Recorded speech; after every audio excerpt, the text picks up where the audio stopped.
시간 하나님의 말씀 여호수아서 23장 8절 말씀부터 13절까지의 말씀을 제가 봉독하겠습니다. 오직 너희 하나님 여호와를 친근히 하기를 오늘날까지 행한 것 같이 하라. 대저 여호와께서 강대한 나라들을 너희 앞에서 쫓아내셨으므로 오늘날까지 너희를 당할 자가 하나도 없었느니라. 너희 중 한 사람이 1000명을 쫓으리니 이는 너희 하나님 여호와 그가 너희에게 말씀하신 것 같이 너희를 위하여 싸우심이라. 그러므로 스스로 조심하여 너희 하나님 여호와를 사랑하라. 너희가 만일 퇴보하여 너희 중에 빠져 남아있는 이 민족들을 친근히 하여 더불어 혼인하며 피차 왕래하면 정령이 알라 너희 하나님 여호와께서 이 민족들을 너희 목전에서 다시는 쫓아내지 아니하시리니 그들이 너희에게 올무가 되며 덫이 되며 너희 옆구리에 채찍이 되며 너희 눈에 가시가 되어서 너희가 필경은 너희 하나님 여호와께서 너희에게 주신 이 아름다운 땅에서 멸절하리라. 보라, 나는 오늘날 온 세상이 가는 길로 가려니와 너희 하나님 여호와께서 너희에게 대하여 말씀하신 모든 선한 일이 하나도 틀리지 아니하고 다 너희에게 응하여 그 중에 하나도 어김이 없음을 너희 모든 사람의 마음과 뜻에 아는 바라. 너희 하나님 여호와께서 너희에게 말씀하신 모든 선한 일이 너희에게 임한 것 같이 여호와께서 모든 불길한 일도 너희에게 임하게 하사 너희 하나님 여호와께서 너희에게 주신 이 아름다운 땅에서 너희를 멸절하기까지 하실 것이라.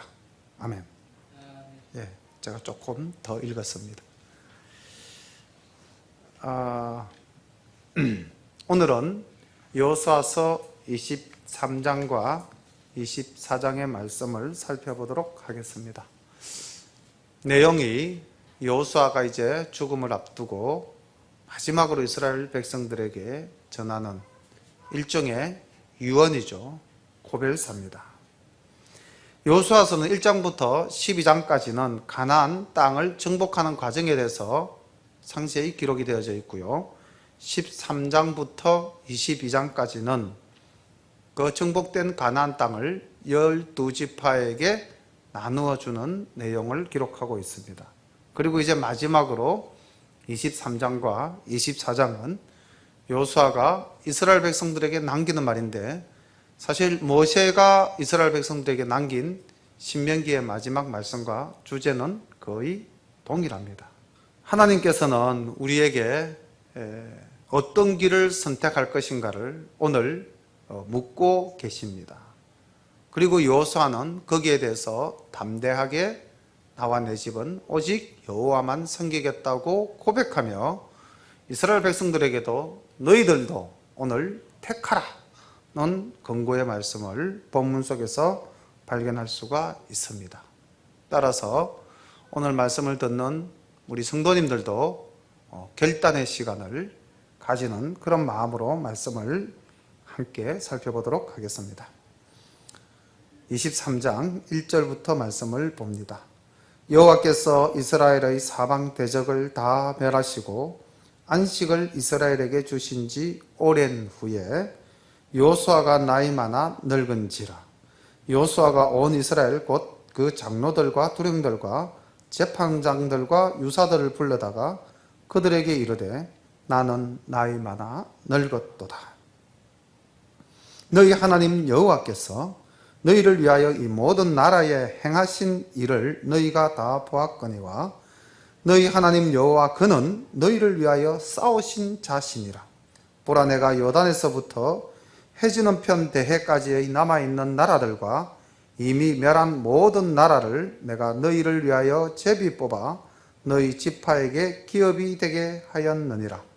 너희 하나님 여호와 그가 너희 앞에서 그들을 쫓으사 너희 목전에서 떠나게 하시리니 너희 하나님 여호와께서 너희에게 말씀하신 대로 너희가 그 땅을 차지할 것이라. 1절부터 5절까지의 말씀을 보면요, 하나님께서 행하신 일, 즉 과거 시제로 이야기되어진 부분이 있고요. 그리고 3절에 보면은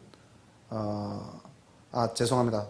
4절에 가서 보면은 남아있는 나라들,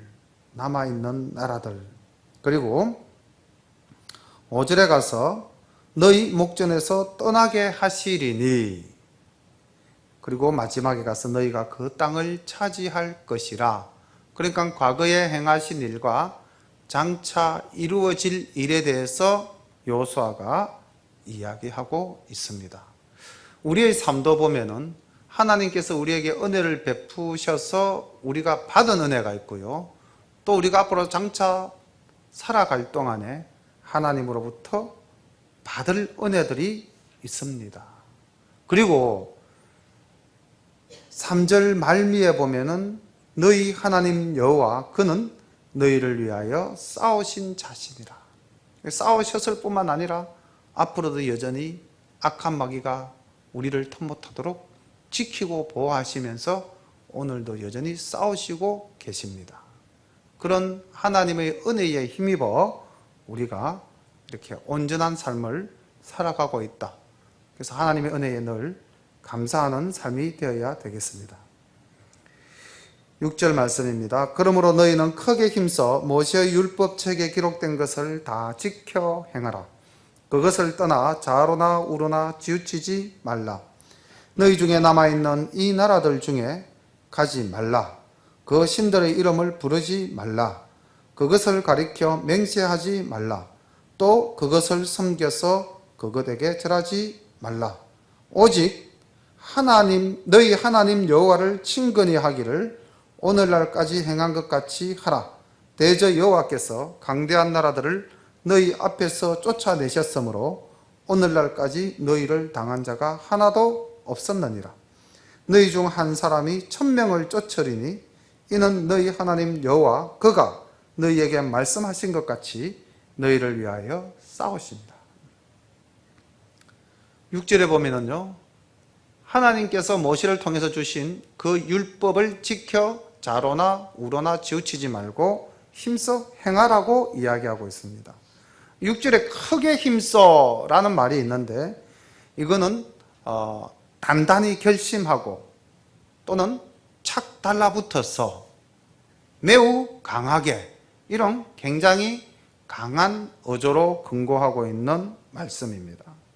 그리고 7절에 보면은 여호수아가 5가지를 경계해서 이스라엘 백성들에게 말라는 권고를 하고 있는데요. 그 첫 번째가 이 나라들 중에 가지 말라. 이 가지 말라는 것은 오고 가지 말라, 즉 왕래를 하지 말라는 것입니다.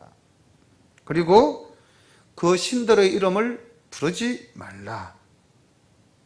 그리고 그 신들 앞에서 맹세하지 말라. 그리고 마지막 부분은 둘로 나누어서 섬기지 말라와 절하지 말라. 그래서 크게 보면 섬기고 절하지 말라로 나눌 수도 있고요, 또 나누어서 섬기지 말라, 절하지 말라로 나눌 수도 있습니다. 여호수아가 왜 이런 말을 했을까요? 아마 여호수아는 내가 죽고 나면은 이 백성들이 하나님의 말씀을 떠나서 이 가나안 땅의 우상들을 섬기고 그들과 통혼하고 그들과 교류하면서 그들의 신에게 절할 것을 굉장히 걱정하신 것 같습니다. 근데 우리 한번 생각을 해봅시다. 이스라엘 백성들이 광야를 40년 헤매다가 이제 가나안 땅에 정착을 했습니다. 원래 이스라엘 백성들은 어떤 문화입니까? 우리가 농경 문화, 목축 문화, 도시 문화, 농촌 문화, 이렇게 이제 문화권을 나눌 때에 이 이스라엘 백성들은 조금 전에 제가 말씀드렸던 것 중에서 어떤 문화에 해당이 됩니까? 목축 문화입니다. 이동 생활을 하는 집단이었어요. 40년간에도 그랬고, 성경을 보면은 아브라함은 갈대아 우르를 떠나서 이스라엘 땅에 정착을 했고요, 이삭 때에 보면은 농사를 지어서 백배의 결실을 맺었다, 이제 농경 문화의 일부가 나옵니다. 그러다가 야곱이 다시 밧단 아람으로 가서 외삼촌 집에서 일을 하고 거기서 양을 치는 목동이 됐죠, 그죠? 그렇게 해서 이제 나중에 양을 이끌고 다시 가나안 땅으로 돌아오지 않습니까? 그 야곱 이후로 이스라엘의 문화권은 아버지 이삭 때의 농경 문화를 떠나서 사실은 목축 문화, 이동 문화로 바뀐 거예요. 그렇게 해서 애굽에 내려가서 400년 종살이 하다가 다시 나올 때 그들이 이제 양들을 끌고 나왔죠. 자, 그랬던 이 이스라엘 백성들이 가나안 땅은 어떤 문화가 중심이었을까요? 농경 문화입니다. 정착 문화죠.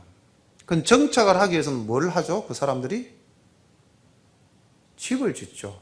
그리고 또 뭘 만듭니까? 마을을 만들죠. 도시 문화를 만들어냅니다. 이동하는 목축업들은요, 집을 짓지도 않습니다. 그냥 개를 한 천막을 치죠, 그죠? 그리고 뭐 언제든지 천막을 걷어서 또 이동을 하니까 도시 문화라는 게 없습니다. 자, 그렇다면 문화의 충돌이 일어나게 되는 거죠. 그런데 그 가나안 농경 문화가, 자, 정착된 가나안 농경 문화가 이동하는 목축 문화보다 앞설까요? 뒤처져 있을까요? 훨씬 더 앞서 있겠죠. 선진 문화입니다. 인간적으로 봤을 때는, 인간의 안목으로 봤을 때는 자기가 가진 신앙과 자기들의 문화가 좀 더 우월해 보이겠습니까? 아니면 이 집단들의 문화가 더 우월해 보이겠습니까? 생각을 해보면 이스라엘 백성들이 자기 우월감보다는 자기 열등감에 빠질 확률이 더 높겠죠. 그래서 이것을 지킬 수 있는, 이런 열등감을 극복할 수 있는 유일한 것이 이제까지 우리를 지키시고 보호하시고 역사하신 그 하나님의 은혜, 하나님의 권능, 우리를 창조하시고 우리를 지키시고 우리를 보호하시는 그 하나님만을 바라봐야 되는데, 이게 하나님이 안 보이시잖아요. 그리고 이미 하나님께서 행하신 일은 지금 행하고 계시는 일이 아니라 과거에 지나간 일이 되어버렸잖아요. 그리고 이스라엘 백성들이 가나안 땅에 정착했을 때 하나님의 어떤 크신 능력이 계속해서 나타나는 게 아니잖아요. 기적과 이사가 계속 나타나는 거 아니지 않습니까? 그냥 평범한 일상의 삶 속에 젖어들지 않습니까? 자, 잘 생각 한번 해보세요. 우리가 어떻게 삽니까? 교회로 왔을 때는 하나님을 만난 것 같고 마음에 기쁨이 있고 은혜가 있고 뭐 충만함이 있고 거룩함이 있죠. 근데 교회 문 밖을 나서면은 세상 문화권으로 들어갑니다. 자, 그러면 우리가 기독교인인 우리가 가진 문화, 우리의 삶이 좀 더 우아하고 멋있고 좋아 보입니까? 아니면 세상 사람들이 가진 문화와 삶이 더 멋있어 보입니까? 많은 성도들이 생각할 때는 세상 것이 더 좋아 보이거든요. 주일날 뭐 어떤 사람은 옷 입고 막 산으로 간다, 들로 간다, 꽃을 보러 간다, 뭐 이러는데 우리는 교회로 온다. 그러면서 뭔가 우리가 손해보고 있다, 뭔가 우리 잘못되어 가고 있다. 막 이런 식으로 피해의식을 느끼는 경향성을 가지는 경우가 있다는 겁니다. 오늘날도 그 속에 무엇이 없기 때문에? 하나님의 말씀이 없기 때문에. 그러니까 하나님에 대한 절대적인 믿음, 하나님에 대한 절대적인 사랑, 이게 우리 속에 있다면은 세상 것하고 비교할 수가 없죠. 하나님의 은혜가, 하나님의 말씀이 더 풍성하고 더 좋은데요. 근데 우리가 마음이 잠깐 하나님을 떠나면은 세상 것이 좋아 보이잖아요. 이스라엘 백성이 똑같은 마음입니다. 여호수아가 생각할 때는 이 이스라엘 백성들이 그 가나안의 도시 문화와 가나안의 그 화려한 농경 문화, 어차피 이제 이 이스라엘 백성들도 가나안 땅에 들어왔기 때문에 뭐 어떤 생활을 해야 됩니까? 농사를 지어야겠죠. 그럼 이 사람들이 농사를 압니까? 보고 배워야 되겠죠. 그러니까 그 사람들에게 다가가야 되겠다는 생각을 가질 수도 있지 않습니까? 이런 위험성들이 다 내포되어져 있는 거예요. 말씀 이면에는, 뒤쪽에 숨어 있는 거죠. 그런데 여호수아는 그것을 알고 있는 거죠. 이 백성들이 틀림없이 하나님보다는 세상의 어떤 이치와 법도를 쫓아갈 확률이 높다, 따라갈 확률이 높다. 그래서 단단히 경고를 하면 5번이나 그들과 교류하지 마라. 또 그들의 신을 부르지도 마라. 그 신 앞에 너희가 가서 맹세하지도 마라. 또 그 신들을 섬기지도 말라. 그 신들에게 절하지도 말라. 이렇게 강건하고 있습니다. 그러면서 8절 오직 너희 하나님 여호와를 친근히 하라. 여기서 이제 여호와를 친근히 하라. 이 말이 이제 우리말이다 보니까 애매합니다. 친근히 하라. 도대체 어느 정도의 강도로 하나님과 지내라는 말씀인가? 예. 히브리어로 다바크라는 말인데요. 이게 이제 바싹 밀착하다. 굳게 결합하다. 힘써 쫓아가다. 이런 의미입니다. 조금 더 구체적으로 말씀을 드리면요. 창세기 2장 24절에 이러므로 남자가 부모를 떠나 그 아내와 연합하여 둘이 한 몸을 이룰지로다 할 때 그때 그 연합하다나 여기서 친근히 하다나 히브리어로는 다박 똑같은 말입니다. 그러니까 부부가 연합한다는 것이 얼마만큼의 밀착입니까? 너는 나, 나는 너. 내가 곧 네가 당신이고 당신이 곧 나이다. 둘이 하나가 되는 거예요. 완전한 하나가 되는 거잖아요. 그러니까 하나님과 이스라엘 백성들이 하나가 되어서 지낼 만큼의 그 강도로 하나님을 가까이 하라는 이야기입니다. 그러니까 바싹 밀착하다는 겁니다. 그렇게 여호와를 친근히 하라고 말씀을 하셨는데요. 자, 우리 12절로 한번 내려가 봅시다. 12절. 너희가 만일 퇴보하여 너희 중에 빠져남아 있는 이 민족들을 친근히 하여, 똑같이 친근히 하다라는 말이 나옵니다. 그러니까 하나님을 친근히 하지 않고 이 민족들을 친근히 할 확률이 있다는 거죠. 전제가 되어져 있는 겁니다. 그런데 아까 우리가 8절에서 하나님을 친근히 하라, 그리고 9절에 가서 결과가 하나님께서 너희 앞에서 너희들의 대적을 쫓아서 너희를 당할 자가 하나도 없는, 그렇게 하나님께서 한 사람을 통하여 1000명을 내쫓는 그런 역사와 이적을 베풀어서 너희와 너희를 대신해서 싸우시는 그 하나님의 은혜를 너희들이 받는데, 만약에 11절에 가서 하나님 여호와를 사랑하라고 말씀했는데 12절에 그 사랑에서 퇴보해서 이방 민족들을 친근히 할 때 결과가 어떻게 되느냐? 13절입니다. 12절부터 볼게요. 너희가 만일 퇴보하여 너희 중에 빠져남아 있는 이 민족들을 친근히 하여 더불어 혼인하며 피차 왕래하면, 아까 여호수아가 하지 말라고 권했던 5가지 절대 내용 중에서 지금 무너진 거죠. 13절 정령이 알라. 너희 하나님 여호와께서 이 민족들을 너희 목전에서 다시는 쫓아내지 아니하시리니 그들이 너희에게 올무가 되며 덫이 되며 너희 옆구리에 채찍이 되며 너희 눈에 가시가 되어서 너희가 필경은 마침내 너희 하나님 여호와께서 너희에게 주신 이 아름다운 땅에서 멸절하리라. 그러니까 여호수아는 너희들이 하나님을 친근히 해야 되는데 친근해야 될 그 하나님을 버리고 만약에 이 이방 민족을 친근히 한다면 그들과 바싹 붙어서 그들과 둘이 하나가 되어서 너희들이 만약에 그 문화에 젖어든다면 너희는 이 땅에서 멸절당할 것이다 라고 이야기를 하고 있습니다. 이 말씀은 세상 문화를 탐하는 오늘날의 우리에게도 여전히 적용될 수 있는 말씀입니다. 우리가 하나님을 친근히 할 것인가, 아니면은 이 이방 민족들을 친근히 할 것인가.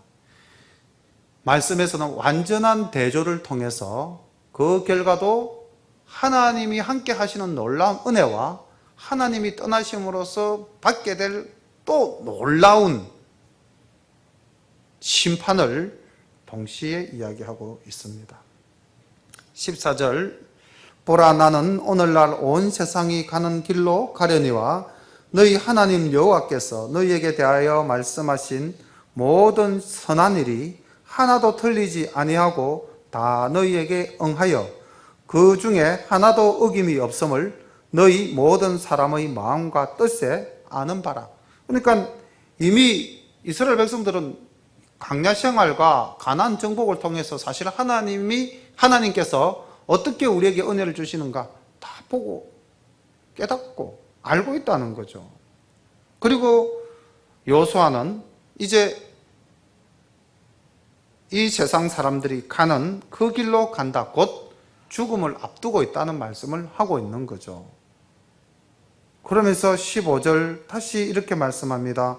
너희 하나님 여호와께서 너희에게 말씀하신 모든 선한 일이 너희에게 임한 것 같이 여호와께서 모든 불길한 일도 너희에게 임하게 하사 너희 하나님 여호와께서 너희에게 주신 이 아름다운 땅에서 너희를 멸절하기까지 하실 것이라. 만일 너희가 너희 하나님 여호와께서 너희에게 명하신 언약을 범하고 가서 다른 신들을 섬겨 그에게 절하면 여호와의 진노가 너희에게 미치리니 너희에게 주신 이 아름다운 땅에서 너희가 속히 망하리라. 멸절하고 망할 것이다. 어떻게 할 때? 이방신을 섬기고 이방신에게 절을 한다면. 그래서 이 말씀을 보면은 하나님께서는 선하신 그 복된 일도 다 이루시는 분이시지만은 또 한편으로는 멸절하기까지 망하기까지 심판하시는 하나님이심을 여호수아는 강조하고 있습니다. 그러니까 우리가 교회에 나오면 무조건 복 받는다. 이거는 사실은 옳은 말이 아니죠. 하나님은 공의의 하나님이십니다. 우리가 하나님의 말씀을 잘 따르고 순종하면 당연히 하나님이 우리를 위해서 싸우시고 우리는 하나님께서 주시는 복을 받아 누리겠지만, 그러나 우리가 하나님보다 이 세상을 더 사랑해서 만약에 세상으로 나아간다면 멸절하기까지 망할 날까지 하나님은 심판하신다는 것입니다. 우리가 이 23장 본문에서 여호수아가 주는 교훈을 정리를 해본다면 1절부터 6절까지 우리는 하나님께서 우리의 삶 속에 베풀어 주신 은혜를 기억하자는 것입니다. 하나님께서 이미 행하신 일, 그리고 또 우리의 삶 속에서 앞으로 행하실 일, 그 하나님의 은혜를 기억하자는 겁니다. 그걸 잊어버리면 어떻게 될까요? 7절부터 12절까지의 말씀은 제약된 무리와 교제할 것을 염려해서 그들과 교제하지 말라, 교류하지 말라, 그들의 신들을 섬기지 말라라는 그 경고가 우리의 삶 속에서도 빨간불로 켜진다는 겁니다. 그리고 15절과 16절을 보면은 여호수아는 분명히 말씀했습니다. 하나님께서 말씀하신 그 모든 것들은 다 응하여 이루어진다는 겁니다.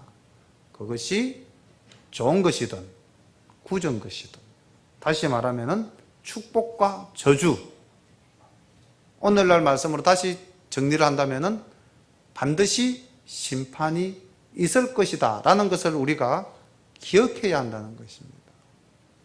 그래서 우리 성도님들, 내 삶 속에 하나님께서 어떻게 은혜로 우리를 풍성히 채워주셨는가, 또 어떤 놀라운 하나님의 은혜가 우리의 삶 속에 또 임할 것인가, 이런 기대와 소망, 그리고 감사가 우리의 삶 속에 늘 충만해야 됩니다. 그렇게 할 때에 우리는 하나님이 주시는 복락을 받아 누리는 존재가 되겠습니다. 24장 말씀은 이제 두 번째 여호수아의 고별사로서, 아마 이 23장 말씀은 실로에서나 아니면은 그 여호수아가 거하던 그 땅에서 말씀을 했던 것이 아닐까, 그렇게 판단이 되어지고요. 이제 24장 말씀은 보니까 이스라엘 백성들을 어디로 불러들이냐면요, 세겜으로 불러 모읍니다. 그렇게 해서 1절부터 13절까지의 말씀을 가만히 보면은 그 하나님께서 우리에게 베풀어 주신 그 은혜, 아까 기억하자는 그 은혜의 내용을 아주 구체적으로 한 번 더 아브라함으로부터 출애굽에서 이 가나안 땅 정착하기까지 그 긴 과정을 간략하게 정리해서 이야기하고 있고요. 14절부터 28절까지는 이제 다시 한 번 더 이스라엘 백성들에게 결단을 촉구하는 말씀을 하고 있습니다. 그리고 29절부터 33절까지 여호수아와 엘르아살의 죽음을 이제 정리해 놓고 있습니다. 1절 말씀을 보겠습니다. 여호수아가 이스라엘 모든 지파를 세겜으로 모으고 이스라엘 장로들과 거두령들과 재판장들과 유사들을 부르매 그들이 하나님 앞에 보인지라. 여호수아가 모든 백성에게 이르되 이스라엘 하나님 여호와의 말씀에 옛적에 너희 조상들 곧 아브라함의 아비 나홀의 아비 데라가 강 저편에 가하여 다른 신들을 섬겼으나 내가 너희 조상 아브라함을 강 저편에서 이끌어내어 가나안으로 인도하여 온 땅을 두루 행하게 하고 그 씨를 번성케 하려고 그에게 이삭을 주었고 이삭에게는 야곱과 에스를 주었으며 에스에게는 세일선을 소유로 주었으나 야곱과 그 자손들은 애굽으로 내려갔으므로 내가 모세와 아론을 보내었고 또 애굽의 재앙을 내렸나니 내가 그 가운데 행한 것과 같고 그 후에 너희를 인도하여 내었으노라. 내가 너희 열조를 애굽에서 인도하여 내어 바다에 이르게 한즉 애굽 사람이 병거와 마병을 거느리고 너희 열조를 홍해까지 따르므로 너희 열조가 나 여호와께 부르짖기로 내가 너희와 애굽 사람 사이에 흑암을 두고 바다를 이끌어 그들을 덮었었나니 내가 애굽에서 행한 일을 너희가 목도하였으며 또 너희가 여러 날을 광야에 거하였었느니라. 내가 또 너희를 인도하여 요단 저편에 가는 아모리 사람의 땅으로 들어가게 하며 그들이 너희와 싸우기로 내가 그들을 너희 손에 붙이매 너희가 그 땅을 점령하였고 나는 그들을 너희 앞에서 멸절시켰으며 때에 모압 왕 십볼의 아들 발락이 일어나 이스라엘을 대적하여 사람을 보내어 버올의 아들 발람을 불러다가 너희를 저주케 하려 하였으나 내가 발람을 듣기를 원치 아니한 고로 그가 오히려 너희에게 축복하였고 나는 너희를 그 손에서 건져내었으며 너희가 요단을 건너 여리고에 이른적 여리고 사람과 아모리 사람과 브리스 사람과 가나안 사람과 헷 사람과 기르기스 사람과 히위 사람과 여부스 사람들이 너희와 싸우기로 내가 그들을 너희 손에 붙였으며 내가 왕부를 너희 앞에 보내어 그 아모리 사람의 두 왕을 너희 앞에서 쫓아내게 하였나니 너희 칼로나 너희 활로나 이같이 한 것이 아니며 내가 또 너희의 수고하지 아니한 땅과 너희가 건축하지 아니한 성읍을 너희에게 주었더니 너희가 그 가운데 거하며 너희가 또 자기의 심지 아니한 포도원과 감람원의 가시를 먹는다 하셨느니라. 1절부터 13절까지는 아브라함으로부터 가나안 정착 때까지의 긴 역사를 정리하고 있는데 왜 이 여호수아가 이 세겜의 장막을 치고 이스라엘의 지도자들을 불렀을까요? 세겜 하면은 떠오르는 어떤 역사적인 사건들이 혹시 기억나지 않습니까? 가장 최근에 있었던 일은 어떤 일일까요? 출애굽한 이 이스라엘 백성들이 여리고성과 아이성을 점령하고 난 다음 어디로 갔죠? 기억이 안 나십니까? 모세가 너희가 가나안 땅에 들어가면은 반드시 축복과 저주의 산에 올라가서 하나님의 말씀을 선포하고 아멘으로 화답하라 그랬죠. 그곳이 어디입니까? 에발산과 거리심산이죠. 그 에발산과 거리심산 사이에 있는 도시가 세겜입니다. 가장 최근의 역사입니다. 그럼 조금 전에 여호수아가 이야기한 내용 중에서 가장 오래된 역사와 관련이 있는 세겜은 어떤 일이 있었을까요? 그렇죠. 예. 그 전에 있었던 일이 이제 세겜에서 그의 야곱의 딸 디나가 강간을 당하고 로벤과 그다음 그 레위가 시몬이 그 세겜의 남자들을 쳤던 사건이 있었던 곳이 바로 그 세겜입니다. 그렇죠? 그래서 야곱이 가족들을 불러 모으고 회개하지 않습니까? 우리들 속에 혹시 아직도 남아있는 이방 것들이 있다면 그걸 다 땅에 파 묻어라. 그리고 회개했던 장소입니다. 굉장한 아픔과 회개가 있었던 장소가 세겜입니다. 축복과 저주의 말씀에 아멘하고 화답했던 곳이 세겜입니다. 또 세겜 하면은 떠오르는 역사적 사건이 하나가 있죠. 아브라함이 가나안 땅에서 처음으로 제사를 드린 곳이 어디입니까? 바로 이 세겜 땅입니다. 창세기 12장 6절과 7절에 보면은 이제 하란을 떠나서 갈대아 우르를 떠나서 하란을 거쳐서 이 가나안 땅에 들어온 아브라함이 처음으로 세겜에서 제단을 쌓고 여호와를 불렀습니다. 그것이 바로 세겜입니다. 그러니까 이 세겜이라고 하는 곳은 사실은 이스라엘 민족들에게 굉장히 역사적으로 의미가 깊은 곳입니다. 그 세겜 땅에서 이제 여호수아가 이스라엘 백성들에게 지나온 역사를 이야기하고 그 다음 마지막 결단을 촉구합니다. 그리고 또 하나 여기서 이제 우리가 역사적으로 또 기억하고 가야 될 게, 왜 2절에 보면은 이렇게 기록되어져 있지 않습니까? 2절, 여호수아가 모든 백성이 이르되 이스라엘 하나님 여호와의 말씀에 여쪽에 너희 조상들 곧, 그 다음 보십시오. 아브라함의 아비 나홀의 아비. 아브라함만이 지금 이스라엘 민족의 그 조상인데 왜 아브라함의 아비 나홀의 아비 데라? 그럼 뭐 사실 데라에게는 아브라함과 나홀밖에 없었습니까? 아들이 또 하나 더 있었거든요. 하란이라는 아들이 있었습니다. 그 하란의 아들이 누구냐면은 우리가 잘 아는 롯입니다. 그래서 하란은 일찍이 죽었죠. 아버지보다 더 일찍이 죽었고, 이제 그래서 아브라함이 조카 롯을 데리고 이제 가나안 땅까지 들어오지 않았습니까? 그런데 하란도 있고, 아브라함도 있고, 나홀도 있고, 아들이 셋이었는데 여기서 하란은 빠지고 왜 아브라함과 나홀만을 언급을 했을까요? 이것도 이제 이스라엘의 부계는 아브라함의 후손입니다. 그러니까 아브라함의 후손의 부계는 이삭이죠. 그 이삭의 부인이 누굽니까? 이삭의 부인이 야곱의 어머니가 누구죠? 리브가죠, 그죠? 그 리브가의 아버지가 누굽니까? 나홀의 아들 버두엘입니다. 그러니까 나홀 집안에서 버두엘이라는 아들이 났고요. 그 버두엘이라는 아들이 난 딸이 리브가고요. 그 버두엘이 난 아들이 야곱의 외삼촌 라반입니다. 그러니까 모계는 나홀로부터 오고 부계는 아브라함으로부터 이제 내려가게 되죠. 이 이스라엘 12지파의 조상을 찾아보면은. 그래서 아마 여기서 아브라함의 아비 나홀의 아비 데라로 언급을 하고 있지 않나 한번 찾아보았습니다. 그냥 이거는 상식적으로만 보고 넘어가겠습니다. 14절 말씀을 봅니다. 그러므로 이제는 여호와를 경외하며 성실과 진정으로 그를 섬길 것이라. 성실과 진정으로 섬길 것이라. 줄거 놓으시기를 바랍니다. 너희의 열조가 강저편과 애굽에서 섬기던 신들을 제하여 버리고 여호와만 섬기라. 만일 여호와를 섬기는 것이 너희에게 좋지 않게 보이거든 너희 열조가 강저편에서 섬기던 신이든지 혹 너희에 거하는 땅 아모리 사람의 신이든지 너희 섬길 자를 오늘 택하라. 오직 나와 내 집은 여호와를 섬기겠노라.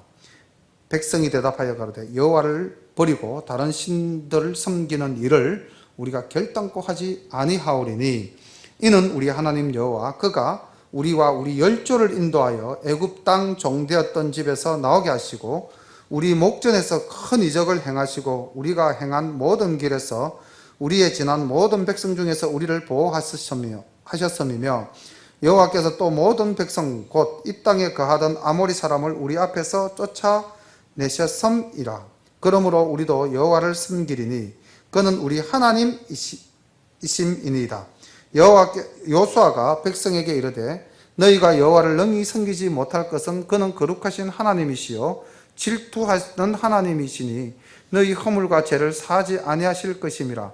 만일 너희가 여호와를 버리고 이방 신들을 섬기면 너희에게 복을 내리신 후에라도 돌이켜 너희에게 화를 내리시고 너희를 멸하시리라.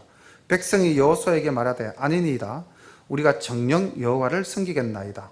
여호수아가 백성에게 이르되 너희가 여호와를 택하고 그를 섬기라 하였으니 스스로 정인이 되었느니라. 그들이 가로되 우리가 정인이 되었나이다. 여호수아가 가로되 그러면 이제 너희 중에 있는 이방 신들을 제하여 버리고 너희 마음을 이스라엘의 하나님 여호와께로 향하라. 백성이 여호수아에게 말하되 우리 하나님 여호와를 우리가 섬기고 그 목소리를 우리가 청종하리이다 한지라. 그날에 여호수아가 세겜에서 백성으로 더불어 언약을 세우고 그들을 위하여 율례와 법도를 베풀었더라. 여호수아가 이 모든 말씀을 하나님의 율법책에 기록하고 큰 돌을 취하여 거기 여호와의 성소 곁에 있는 상수리나무 아래 세우고 모든 백성에게 이르되 보라 이 돌이 우리에게 증거가 되리니 이는 여호와께서 우리에게 하신 모든 말씀을 이 돌이 들었음이라. 그런즉 너희로 너희 하나님을 배반치 않게 하도록 이 돌이 증거가 되리라 하고 백성을 보내어 각기 기업으로 돌아가게 하였더라. 아멘. 24절부터 28절까지의 말씀은 정말 여호수아가 간절히 간곡한 마음으로 이스라엘 백성들에게 남기는 유언입니다. 그리고 먼저 자신이 결단해서 모범을 보입니다. 이게 지도자죠. 지도자가 올바르게 행할 때에 그것을 백성들이 따라가는 거죠. 지도자가 올바르게 행하지 않으면서 백성들을 보고 바르게 하라. 이건 있을 수가 없는 일이죠. 오늘 이 말씀 속에서 우리가 신앙생활을 하면서 어떻게 해야 될 것인가? 한 5가지로 정리를 해봤습니다. 말씀을 가지고. 우리가 사실은 교회 안에서 신앙생활을 하는 것은 쉬워요. 교회 안에 오면 뭐 어떤 죄악된 것이 우리를 유혹합니까? 아무것도 없잖아요. 찬송 부르고 말씀 듣고 기도하고 모든 게 은혜롭습니다. 그런데 우리가 교회 밖을 나가면 그때부터 바로 전쟁이죠. 그래서 결단해야 됩니다. 15절에 보면은 만일 여호와를 섬기는 것이 너희에게 좋지 않게 보이거든 너희 열조가 강저편에서 섬기던 신이든지 너희의 거하는 땅 아모리 사람의 신이든지 너희의 섬길 자를 오늘 택하라. 오직 나와 내 집은 여호와를 섬기겠노라. 택하라. 나는 여호와를 섬기겠다. 결단하라는 겁니다. 결단하라. 우리 결단해야 됩니다. 날마다 결단해야 됩니다. 예수님께서도 마태복음 6장 24절에서 이렇게 말씀하셨어요. 오늘날 우리의 마음을 딱 보시고 하신 말씀입니다. 한 사람이 두 주인을 섬기지 못할 것이니 혹 이를 미워하며 저를 사랑하거나 혹 이를 중히 여기며 저를 경히 여김이라. 너희가 하나님과 재물을 겸하여 섬기지 못하느니라. 이거 오늘날 우리 시대에 우리에게 딱 주시는 말씀 아닙니까? 두 개를 동시에 못 섬긴다. 하나님을 섬기든지 재물을 섬기든지 결단해야 됩니다. 그 다음 18절에 보면은요, 백성들이 이렇게 이야기합니다. 여호와께서 또 모든 백성 곧 이 땅에 가던 아모리 사람을 우리 앞에서 쫓아내셨음이라. 그러므로 우리도 여호와를 섬기리니 그는 우리 하나님이심이니이다. 이거 어디서 들었던 말과 비슷하지 않습니까? 마태복음 16장 16절에 베드로가 고백하죠. 주는 그리스도시요 살아계신 하나님의 아들이심이니이다. 고백이죠. 고백. 우리는 날마다 결단하고요, 우리 주 예수 그리스도 우리의 구원자 고백해야 됩니다. 결단하고 고백하고 이게 날마다 이루어져야 되죠. 그리고 16절에 보면은 백성들이 대답하여 가로되 여호와를 버리고 다른 신들을 섬기는 일은 우리가 결단코 하지 않겠습니다. 21절에 백성들이 여호수아에게 말하되 아니니이다. 우리가 정녕 여호와를 섬기겠습니다. 그리고 24절에 가면은 백성이 여호수아에게 말하되 우리 하나님 여호와를 우리가 섬기고 그 목소리를 우리가 청종하겠습니다. 약속합니다. 그래서 우리 날마다 약속해야 됩니다. 결단하고 고백하고 약속해야 돼요. 그리고요, 이 약속이라는 게 흔들릴 수 있지 않습니까? 뭔가 눈에 보이는 증거가 있어야 이 약속을 지켜갈 수 있지 않습니까? 26절에 보면은 돌을 씌웁니다. 그리고 여호수아가 이렇게 말하죠. 이 돌이 너희들의 말을 들었다. 그리고 이 돌을 세워서 정거로 삼겠다. 그래서 우리가 날마다 뭔가 기념을 해야 됩니다. 기념물을 남기든지 내 스스로에게 다짐을 하든지 표식을 하든지, 그러니까 결단하고 고백하고 약속하고 그 약속을 잊지 않도록 기억할 수 있는 증거물을 내가 새기고 마음판에 새기든 손바닥에 새기든 새겨야 됩니다. 그리고 31절에 보면은 이스라엘이 여호수아의 사는 날 동안과 여호수아 뒤에 생존한 장로들 곧 여호와께서 이스라엘을 위하여 행하신 모든 일을 아는 자의 사는 날 동안 여호와를 섬겼더라. 일단 실천해야 됩니다. 그래서 요 5가지 결단하고 고백하고 약속하고 증거하고 실천하는 이 일이 매일매일의 삶 속에서 있어야 됩니다. 그래서 아침에 우리가 새벽 기도를 드리는 것도 사실 아침에 일어나서 하나님 앞에 나와가지고 오늘 하루 하나님 이렇게 살도록 지켜보아야 주시옵소서, 또 제가 이렇게 살겠습니다. 바로 이 결단하고 약속하고 기념하고 결단하고 고백하고 약속하고 기념하고 실천하는 행위가 사실은 아침 기도, 잠자리에서 일어나서 드리는 기도가 될 수도 있겠죠. 그죠? 그래서 우리의 삶 속에서 내가 날마다 어떻게 하나님과 함께 할 것인가? 어떻게 날마다 우리가 이 제약된 세상에서 하나님만을 사랑하고 정말 아까 하나님을 친근히 하라. 그 말씀을 내 삶 속에서 이루며 살 것인가를 돌아보는 그런 우리 성도님들 되시기를 소망합니다. 29절 봅니다. 일 후에 여호와의 종 눈의 아들 여호수아가 110세에 죽음에 무리가 그의 기업의 경내 딥낫세라에 장사하였으며 딥낫세라는 에브라임 산지 가스산 북이었더라. 이스라엘이 여호수아에 사는 날 동안과 여호수아의 뒤에 생존하는 장로들 곧 여호와께서 이스라엘을 위하여 행하신 모든 일을 아는 자의 사는 날 동안에 여호와를 섬겼더라. 이스라엘 자손이 애굽에서 이끌어낸 요셉의 뼈를 세겜에 장사하였으니 이곳은 야곱이 세겜의 아비 하몰의 자손에게 검 100개를 주고 산 땅이라. 그것이 요셉 자손의 기업이 되었더라. 아론의 아들 엘라살도 죽음에 무리가 다 그를 그 아들 비느하스가 에브라임 산지에서 받은 산에 장사하였더라. 한 세대가 끝나고 이제 새로운 세대를 맞이할 준비를 하는 두 영웅의 죽음을 기록하고 있는데, 이 보니까 신명기가 끝나는 장면이랑 똑같죠.